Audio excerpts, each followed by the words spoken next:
Hello, everybody. My name is Edward Scissorhands. I was made completely from machines. My owner decided to give me an early Christmas present one day. That gift was a pair of hands.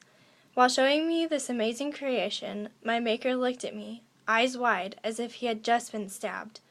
My hands fell to the ground with my creator to follow. I was then left alone in the mansion, not knowing where to go or what to do. You may now be wondering how I can even talk. Or are you more concerned about my hands? I can talk because I was given a heart-shaped cookie which made me come to life. And my hands? Well, they are scissors. I must function with these scissors, but sometimes it's hard. Ow. This is my story and where I come from. However, this is not what I want to really tell you about right now. Instead, I would like to discuss how the genre of magical realism works into my life. The most prominent is the very idea of myself being made entirely from machines. But you know what? I made something amazing out of this phenomenon. Having nothing to do all day, seeing as how I was left alone for a number of years, I decided to use my hands for good.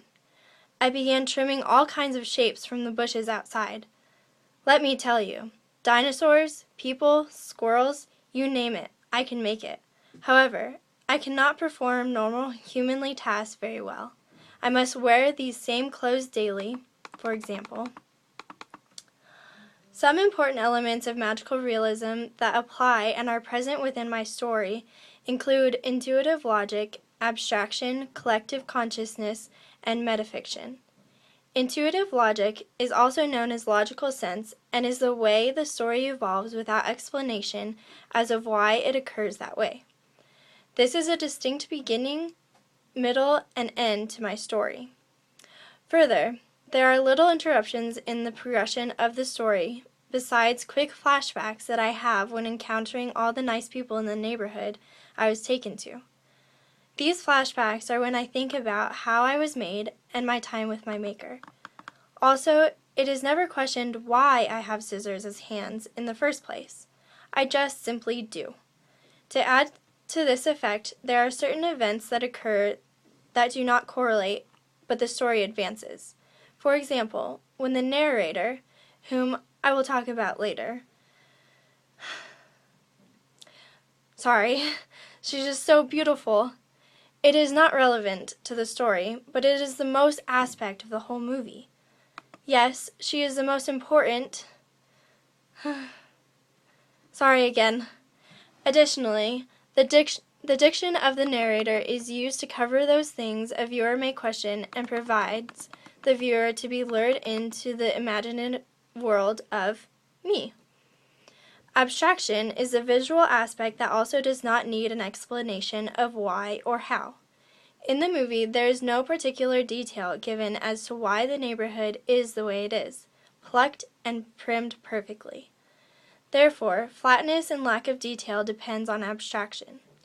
Nothing within the neighborhood is given a specific description or striking image because every house and person is almost exactly the same. The only thing is that the women in the movie are not at all flat. Instead, they each have their own personality. For example, there is a very flamboyant and sensual lady who wishes to run the town. On the other hand, there is a woman who is crazy and afraid of devils. However, because it is a movie and the visual aspect is very important, abstraction plays a large role in the story. Collective consciousness usually happens without the reader knowing and may be difficult to describe or even be aware of. In my opinion, collective consciousness is the characteristic of a person who is in the know and tries to portray this to the viewer. The narrator is Kim, the love of my life. We know that she is a real person speaking about her own experience. In this story, the narrator best represents this element. The narrator plays a big part in making the reader believe what is real or not real. According to the narrator, everything is real. Yes, believe her. It's all real. Lastly, metafiction includes social, political, and religious connotations being made in the story. Not to brag or anything, but I was the one who added excitement to the norm of the people's mundane lives. Once I entered the town, all the inhabitants wanted to be a part of my life because of the fact that I was not like everybody else. This affected my social life because everyone admired my unique abilities. However, there is also a negative aspect where I became dangerous, but I couldn't help it. Having scissors as hands is very difficult to control. I only acted in the best intentions. I promise. The outsider's point of view may have been different, however.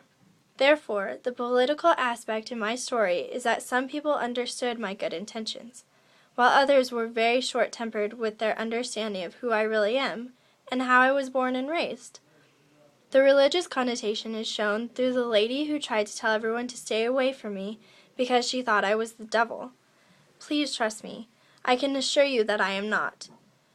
All of these connotations make up my story and define the elements of metafiction.